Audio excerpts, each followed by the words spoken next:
What should I know about medical marijuana and DUI or OVI in Ohio?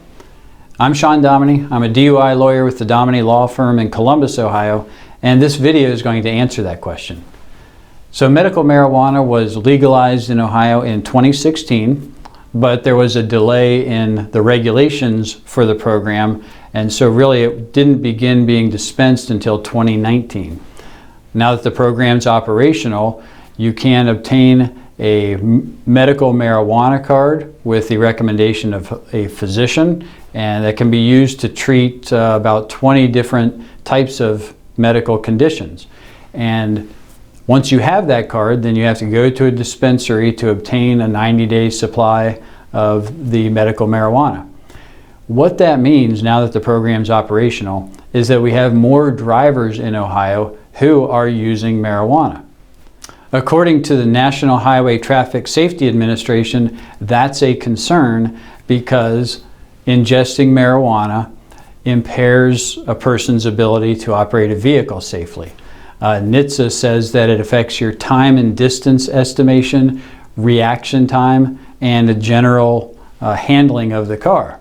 And for that reason, Ohio law prohibits operating a vehicle under the influence of marijuana, and also operating a vehicle with a prohibited concentration of marijuana in your urine or blood.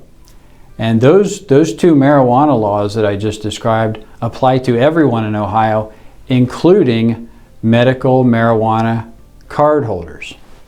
However, there is a possible defense for the second type of charge, the one regarding prohibited concentrations of marijuana.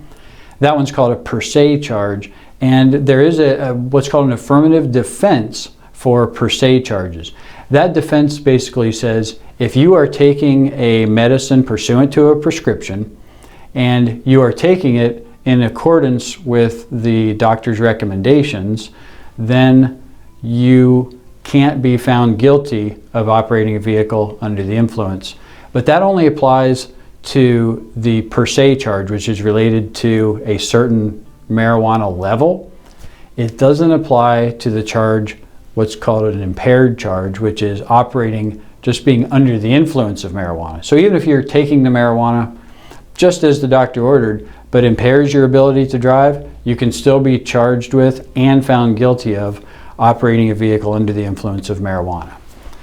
So because of that, people with medical marijuana cards have to be really careful, because marijuana will stay in your urine for up to 5 weeks. And even if it's not affecting your ability to drive, if your metabolite in your urine is over the level, you are per se guilty of OVI, unless you can use that affirmative defense.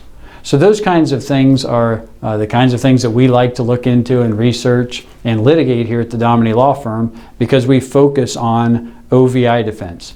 And we particularly enjoy focusing and litigating marijuana OVI cases. So if you have a case like that, if you're a medical marijuana card holder, you get charged with OVI, we can help. If you'd like to talk to us about representation, there are a couple ways you can do that. You can call the number on the screen, or you can submit a contact form on our website. In any event, we hope this information has been helpful.